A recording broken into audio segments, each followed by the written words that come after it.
Hello friends, welcome to my channel story की दुनिया। अगर आपने मेरे चैनल को सब्सक्राइब नहीं किया है तो सब्सक्राइब कर ले। इस कड़ी में हम आगे देखेंगे कि किस तरीके से अर्जुन कृतिका और कृतिका की मां के पीछे कमरे में आता है और उसे खांसी होने लगती है, जिसके बाद कृतिका की मां पानी लेने चली जाती है और वो कृतिका को पूरी राम कहानी सुनाता है कि उसके साथ क्या हुआ, किस तरीके से पृथ्वी ने उसे बेहोश करके और फिर दरवाज़ा बाहर से लगा करके सरलिन के साथ बंद करके चला गया था। जब उसे होश आता है तो वो दरवाज़ा का तोड़कर दरवाजे से बाहर निकलता है और पृथ्वी को ढूंढता है और उसे बहुत धमकाता है कि ये तुम ठीक नहीं कर रहे हो। तभी वहाँ पर सरलिन आ जाती है और क्लोरोफॉर्म वो पृथ्वी को सुंघा देती है, जिससे कि पृथ्वी वहीं पर बेहोश होकर गिर जाता है। ये सब कहानी सुनने के बाद कृतिका थोड़ा नॉर्मल होती है और फिर वो बोलती है थैंक यू भाई मुझे ये सब बताने के लिए, नहीं तो मुझे तो लग रहा था कि मैं ही पागल हो गई हूँ। आपने मुझे ये सब बता करके मुझे थोड़ा रिलैक्स कर दिया है। और फिर वो उसके गले लग करके रोने लगती है। फिर उसके बाद कृतिका की माँ वहाँ पर पानी लेके आती है और अर्जुन को देती है, तो अर्जुन बोलता है ऑलरेडी शादी के लिए बहुत लेट हो चुका है, अब मुझे मंडप में चलना चाहिए, मैं पानी बाद में पी लूँगा। और कृतिका भी अपनी माँ को बोलती है कि वो अब बिल्कुल ठीक है। उसे लगता है कि शायद जो दो गुंडे भाग गए थे उसी में से एक गुंडे ने पकड़ कर उसे संदूक में बंद कर दिया होगा, जिसकी वजह से उसे लगा कि ये सब पृथ्वी ने किया। और फिर वो भी बहाना बनाकर वहाँ से 9-2-11 हो जाती है। यह सब देखकर कृतिका की माँ सोचती आखिर ये सब हो क्या रहा है। वहीं अब हम आते हैं मंडप वाले सीन पे, जहाँ पर प्रियंका अंजलि के लिए जूस लेकर के आती है और फिर यहाँ पर अंजलि उससे बोलती है थैंक यू, मुझे इसकी बहुत ज़रूरत थी। पता नहीं ये सब यहाँ पे जो भी चल रहा है ये सब कब थमेगा, क्या शादी हो भी पाएगी कि नहीं। तभी वहाँ पर गुंडे जो है वो ढोल नगाड़े के भेस में वहाँ पर एंट्री मारते हैं और वो सोचते हैं कि अब उन्हें ये पैसे कोई नहीं बल्कि जिसकी शादी है वो दुल्हन से ही लेगा। और उसके बाद उसे किडनैप करने का प्लान बनाता है। और जो अंजलि और प्रियंका होते हैं वो टचअप के लिए वापस उसी रूम में आते हैं जहाँ पर बेहोश होती है प्रीता।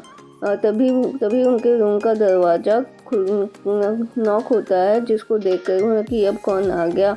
और फिर उसके बाद अंजलि अपने आप को घूंघट में कर लेती है। वहाँ पर जब दरवाज़ा खोलती है वो किसी को नहीं पाती और जैसे ही वो पीछे की ओर मुड़ती है अंदर वो तीनों गुंडे आते हैं और उसी क्रम में उसके सिर पर वार कर देते हैं, जिससे कि प्रियंका वहीं पर बेहोश हो जाती है।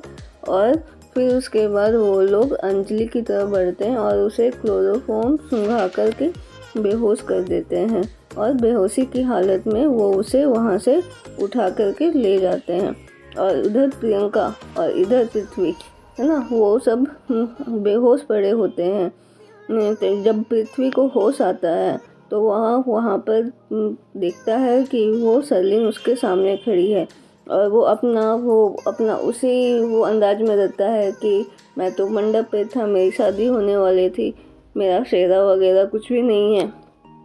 ये सब अभी वो सोच ही रहा होता है। तभी उसकी नज़र सरलिन पर पड़ती है और वो सरलिन को समझाने की कोशिश करता है कि यह सब जो है वो उन दोनों के लिए कर रहा है। अगर उसे इस बात का भरोसा नहीं होता तो वो पहले सरलिन की कसम खाता है और फिर अपनी कसम खाता है कि प्रीता जो है अमीर बन गई है और फिर इसीलिए वो उन दोनों के लिए उसे शादी करना चाह रहा था। इस तरीके से वो उसके साथ अपना वापस से सेटिंग कर लेता है और दोनों गले मिल जाते हैं।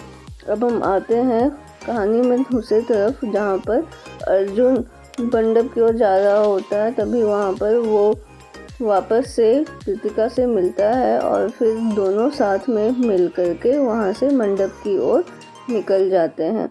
इधर जो राखी है वो भी वहाँ पर आ जाती है और कृतिका उनसे माफ़ी मांगती है कि उन्होंने उन सबको बहुत परेशान कर दिया। और फिर उसके बाद अर्जुन और कृतिका मंडप की ओर बढ़ते हैं, जबकि राखी प्रीता को लेने के लिए चली जाती है। इधर गुंडे अंजलि को लेकर के अपने ठिकाने पे पहुंचते हैं। जैसे ही अंजलि को होश आता है और अपना घूंघट हटाती है तो वो भी सिर्फ वही नहीं, यहाँ तक कि गुंडे भी उसे देख करके चौंक जाते हैं और वो पूछे, अरे हमें तो दुल्हन को उठाना था, ये हम लोग किसे उठा करके ले आए। और उसके बाद अंजलि भी गुस्सा कर रही होती है कि उसे तो मंडप में होना चाहिए था, वो यहाँ क्यों और कैसे आ गई, उसे मंडप पे वापस ले जाया जाए। इधर राखी प्रीता को खोजते हुए उसके रूम में प्रवेश करती है, लेकिन वहाँ वो प्रियंका को बेहोश पाती है और उसके बाद वो उससे पूछती है तो प्रियंका बताती है कि किस तरीके से गुंडे ने उसे बेहोश कर दिया। इस वजह से फिर वो परेशान होकर प्रीता को ढूंढने लगती है इधर उधर। अब हम आते हैं कहानी में वापस गुंडों की तरफ। फिर भला फुसला करके अंजलि उनके अकाउंट में 50 लाख रुपए ट्रांसफ़र कर देती है और बोलती है कि जल्दी से वो उसे वापस मंडप में लेकर के जाए और उन्हें और जितने भी पैसे चाहिए वो प्रीतिका को किडनैप करे और उससे मांगे। और अगर उनका वो प्लान फेल भी होता है तो बाकी के पैसे भी वही दे देगी।